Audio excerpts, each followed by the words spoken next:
Hey, what's up guys? Welcome back to another episode of Weekly Roundup. My name is Frankie. And I'm Peter from Mr. Money TV. And special thanks to the Coffee Break who bring us all the juicy news to share with you guys. Now, if you're interested to keep yourself updated with the daily news, click in the link in the description below and sign up for the Coffee Break. Okay, let's not waste time and begin with the first story of today, right? And this first story is a good news for many Malaysians because we can kind of expect that EPF is going to give good dividend to us this year, right? And that's because they made a lot of money. Yes, How correct. much exactly? Yeah, so up to the first 9 months of 2023, right, they have already made 47.86 billion ringgit, right? That number is 33% higher compared to the same period in 2022. Crazy. Actually, so what happened? Do you think it's because they changed manager ke, or is it because the market is doing well ke, or whatnot? Is there any way that we can find out? Well, probably it's a mixture of different reasons, right? But for us as normal people, I think the most important thing is they make money. So at the end of the day, we get higher dividend. Enough already, True, right? true. Yeah. Let the heavy lifting to them. Yeah, leave it to them. Yeah, leave it to them. But I was just wondering, is there any way to file the official record? But I don't think there is, right? So far, they don't really tell us. Yeah, but nonetheless, 47.86 billion, that's a lot of money. We actually did a rough calculation, right? If let's say every single Malaysian actually has an EPF account, 33 million of them, and if each one have the equal amount inside EPF, we are talking about a distribution of 1,400 plus ringgit per person. That's actually quite a lot, you know.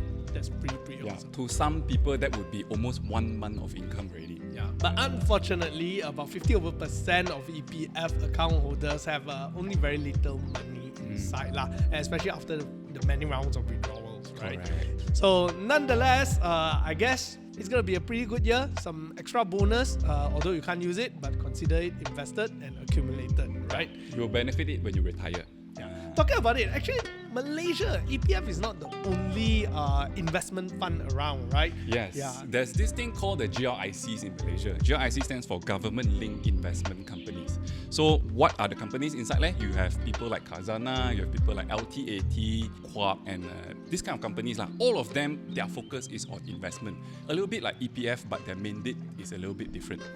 And this year, not just EPF, but all of them made handsome profit. And when we are talking about all these GLCs, right? Yeah. Apparently they are so big that they actually control about 20% of the whole Bursa Malaysia's share, apparently, right? Correct. So these 5-6 GLIC companies, right, they control about over 25% of the Malaysian equity market. So if you think about it, right, 6 fund managers control a quarter of Malaysia market, you know. So actually, literally, we can say, right, these 6 people's decision can move the market. Yeah. They are very important fund managers. Yeah, and that's why it's so delicate, right? When they make a move and they say, let's say I'm going to buy this company, they can't just one shot buy. They have to distribute it to other fund houses to actually slowly buy in so that it doesn't move the whole market in the whole process. So in a way, this has become like a DNA of the Malaysian market. So a lot of foreign fund managers, they actually trade Malaysia as a safe haven market. Why? It's because technically speaking, right, if when you have 6 people controlling 25% of the market, and chances are these 6 people don't want the market to fall one, so they will hold the market at a certain level. So you have a cushion already. Yeah. So and because of that, Malaysian market cannot go up too high. It also cannot drop too much. I think one thing that's interesting is this, right? You can say that it's really safe. You can also say that it's actually dangerous, right? Because it kind of like these 6 people can kind of move the whole market. Now, the interesting part about this is this, right? In Malaysia, these 6 people are actually part of a government-linked body. So basically, they will still follow kind of policy, where is it headed to, and so on. I guess in that way, we can say that as long as politically Malaysia is stable, the policies are standardized, like we know where is it headed to, it is kind of easy to predict overall where is it going, right? For especially very professional investors. Correct. But nonetheless, all these people, they are professional, so there are still like some fundamentals that they need to follow. They cannot just like, hey, suka, then they just push up the price just because they want to show that they are doing very well. Definitely cannot. They are here, they are part of a regulated industry, right? Correct. Yeah, so that's the thing. Having said that, actually having all this GLIC in Malaysia, right, is actually part of a government's mandate to actually increase investment within Malaysia business, right? To actually encourage the liquidity and so on. So I guess we can say that Malaysia is actually quite a sheltered market, right? because it's not so like free and like America that just wow wham bam chow, you know, that kind of thing. But Malaysia is kind of like there's this whole mandated thing where like, okay, there's this 6 tyco here, 60% of their fund are committed to invest in Malaysia. Still go for another 40 if necessary, you know. Yes, but the 40% because they cannot just leave it there, so they need to They will invest diversify overseas, right? Correct, yeah, correct. but what I mean is like one day they decided to pull all this 40% back. Oh, wow. I don't know, man. Busan Malaysian index can shoot up like maybe another 500 points. Hey, I think there's a possibility. Of course, if they do that, if they do that. But they won't. Very slim That's chance. like putting all your eggs in one basket, right? Yeah, correct. Yeah, for Very such a big dangerous. fund. So part of this great performance from the GRICs, right, is also thanks to the economic growth in Malaysia.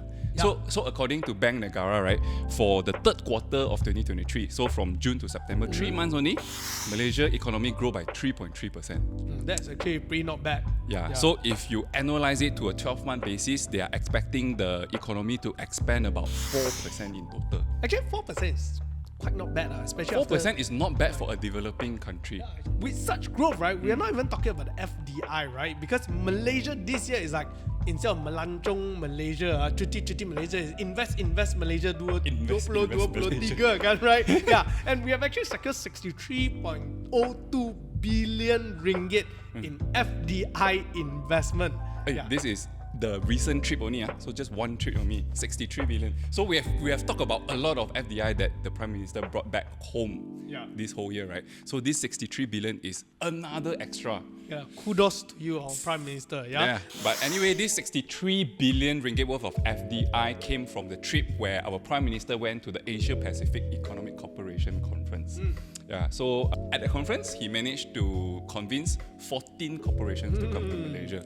Yeah, and most of them are involved in high-tech stuff, you know. I think that's the good thing, because right now, when they are bringing all these investments, right, this time round, it's not like those cekai industry. It's really all high-tech. So I'm really wondering what's going to happen next, right? Because the issue is, with all these coming in, we also need to make sure that our people are ready to actually handle the kind of to fill that workforce, right? Correct. So if my memory serves me correct, right? So Malaysia is one of the biggest country in terms of semiconductor supply chain. So if I'm not mistaken, we control 7% of the market share, global market share. But this 7% may look very impressive, but if you look deeper into it, right, we actually is at the low end of the supply chain. So by bringing in all these high-tech giant into the country, hopefully it can help to elevate our skill set. Then going forward, you know, our engineers can learn from there. There's technology transfer. That's right. Then we can also have more bargaining power to ask for higher wages.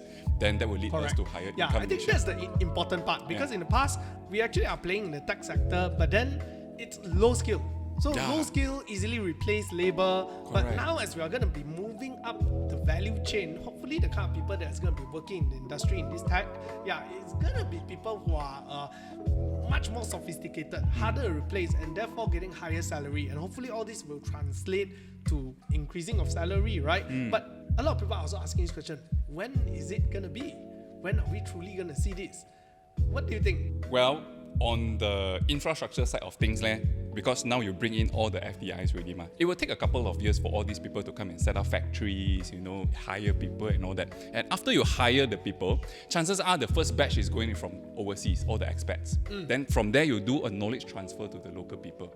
So this is going to be a long process. Correct. I would think maybe easily 5-10 years later, then also only we think can the same feel the thing. impact. Probably it takes about like 2 to 3 years for you to complete that whole manufacturing plant, you know, or whatnot. Then after that, your first batch of workers coming in, probably about 5 years. Then only after the 5th year, when the plant is established, then it's going to be fully transitioned to Malaysians, right? So we are easily looking at the beginning of increasing of wage overall, maybe by 5th year, and then by 10th year only, we are really going to see the living quality increase.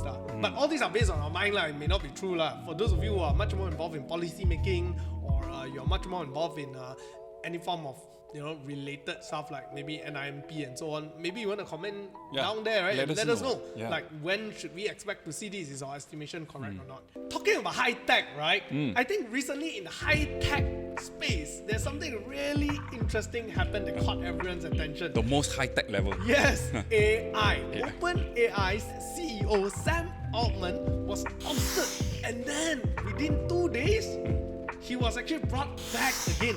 And apparently what happened was, when he got ousted by the company, Microsoft straight away say, oh, we'll take you in. Yeah. Right? Welcome. Yeah, because Microsoft invested in them, right? Straight away, Microsoft stock shot up. And then the next thing happened was, the staff in OpenAI threatened to quit, and they were forced to bring him back. And that was such a juicy 2 days, right? Yeah, until today the news is still brewing. Now everyone is actually starting to speculate actually what really happened and so on. Yeah, Frankie, you yourself actually read up about the story quite a bit, right? So actually what happened? Okay, so what happened is that Sam Altman is part of the 6-man board of directors. And then 4 of them decided to oust him for whatever reason. So there are a lot of speculations out there. Say that, oh, this guy, he just want profit only. AI is supposed to be for humanity and all that. Right? But anyway, he got ousted. Then immediately, Microsoft was shocked. Why? Because they're the largest shareholder in OpenAI, right? But they didn't know about it. Oh, they didn't even know about it. They didn't know about it. Right? They didn't know about it. Then they were shocked. Hey, what's going on here, man? But nonetheless, don't worry. Sam Altman, you got ousted, right? I hire you. It's even better for them. You know why? Because last time, whatever decision that's made is made by the board of directors of OpenAI. But if Microsoft hires Sam Altman directly, he becomes a staff of Microsoft, Correct. Microsoft can ask him to do work, right? Correct. No need to go through board of directors. So it's actually better for That's Microsoft. Right. Because now, instead of investing that so much of money, they invested a total of about 13 billion, if I recall, right? Yeah, into OpenAI just to acquire that whole AI infrastructure and everything, all right? Now with Sam Altman as your employee, literally you are getting whatever OpenAI has learned into Plus your company extra. just for salary. Oh, correct. And then after this move, right, 700 people also said, hey, I'm going to follow Sam Altman. Gone case. The original OpenAI become a shell company. Become a shell company already. So I think OpenAI saw that threat. So at the end of the day, the development of this story is that they say, okay lah, I will restore Sam Altman back as the CEO. Happily ever after for everybody. But now Sam Altman, because he's back already, right? So he take this opportunity to say, I want to change the structure of the board of directors. Last time 6 people, this time I want 9 people. Alright. So that when we make decision, it's more fair and more spread out. Yeah, right? And this time, Microsoft also say that I want a board seat in OpenAI, so that next time when you all make decision, at least I know what's going on inside. So that's why I guess it's very important for us to actually understand the board of directors structure in a company, right? Correct. Because if let's say these people do some funky stuff and so on, the leadership could be replaced just like this. As long as you have simple majority, things can change already. So we did talk about this in our last live, right? And you especially actually talked about this board of director thing. Yeah, I guess especially after this thing happened, you also remember to actually mention it to the public the other day. So as an investment banker or ex-investment banker, what are some of the things that you will actually take note when you actually assess a company based on their board of directors? A good board of directors, you need to be as diversified as possible. So the best one would be people from different field of expertise, so that when it comes to a decision making, everyone can come in from different perspective, so that you can make a wholesome decision, right? And the second thing is the board of directors, it should have an optimal size based on the size of your company. So if you have say 10,000 workers, then your board of directors can be a little bit bigger lah, right? Because you need more brains to come up with a good decision. But if your company is smaller, let's say 500 people only, then maybe 5 people is enough, right? So these are some of the things that we will look at to assess and see whether the board of directors is actually a good lineup. If it is not, then we will flag it as a risk to say that, hey, maybe your governance risk is a little bit higher. Talking about this whole OpenAI and Microsoft and Sam Altman saga, I think for those of you who do not know, right, what happened is that Microsoft actually invested in OpenAI, as we talked about it, and currently OpenAI is valued at about 26 billion US dollars, if I'm not wrong. 26 or 39 around there. Approximate, But one thing interesting about OpenAI is that it's actually a cap profit entity, right? What is that? So this means that for every dollar that you invest, there's a cap amount of how much you can get back. And apparently, based on what we have read, OpenAI's first round of funding, the cap is actually 100 times. Means for Microsoft to invest 1 billion in them, their maximum return can only be 100 times of it, which is 100 billion. And anything excess of that has to be reinvested back into the company, to the people of the company, breed talent, blah, blah, blah, blah, blah, that kind of stuff. Yeah, because the reason of this happened is because OpenAI, when they first started, it was a non-profit organization. It's for the humanity. Yeah, because they say that, because it's such a powerful tool, if you're driven by profit, then you're gonna mati, right? And they were right? They were right. But unfortunately, after a while, they realized that you need money to survive also lah. So how to find money? So they start looking for investor. But investor will say, not for profit, I invest for what? Correct. So then that's the issue, right? So then they came up with this model, you know what? We are gonna split out another company that's for profit, and then while our language, our infrastructure, everything and our decision come from the non-profit side, but there's this for-profit arm as well. Yeah, so in the end, when we sell it as a whole company, as a package, it's gonna be called a capped profit thing. Yeah, so you can only have that much of return. So the thing about Microsoft is that I would say 100 times actually not bad, but I guess at their scale in US kind of terms is like that. Yeah, but it's so important that people are still willing to invest, especially Microsoft, because they've been actually lagging in the AI game for the longest of time. Yeah. Google is doing well, Amazon doing well. Yeah. Alexa, remember? And then Google Home, right? And then when they were so behind, right, suddenly OpenAI came up. Buy, don't care, buy. Good move lah, good move. Yeah. So apparently how it works now with Microsoft and OpenAI is this, right? They actually have an exclusive partnership with this deal, right? Beyond financial backing alone, right, is whatever technology stuff actually comes from Microsoft as well. Like for example, their computing power, and all that stuff, their server. OpenAI has to use them. Yeah, so that is how it works. So put it this way, Microsoft is the hardware provider, and then OpenAI is the software company, right? Put it this way. Yes, and because of that, Microsoft also benefited their own business. In fact, their own, I can't remember what's the name of the thing. Is it Azure? Azure is their cloud business. Yeah, and that one also started making even more profit, right? Yeah, I guess it's a good thing for Microsoft to make that investment decision. So this is the whole situation between OpenAI and Microsoft. But what do you think is the future for OpenAI actually? Because currently Microsoft is still just an investor for OpenAI, right? And OpenAI is still an independent entity, right? So where do you think they are headed to in future? Well, as an investor, at the end of the day, you want to make money, right? So one of the ways for Microsoft to make money would be maybe to sell it off through IPO, maybe in the future, right? But you have this problem of that 100 times profit that you mentioned just now, right? The 100 times, right? Well, if you talk about the next 10 years, if they want to sell it off at 100 times, I think that would be a good profit.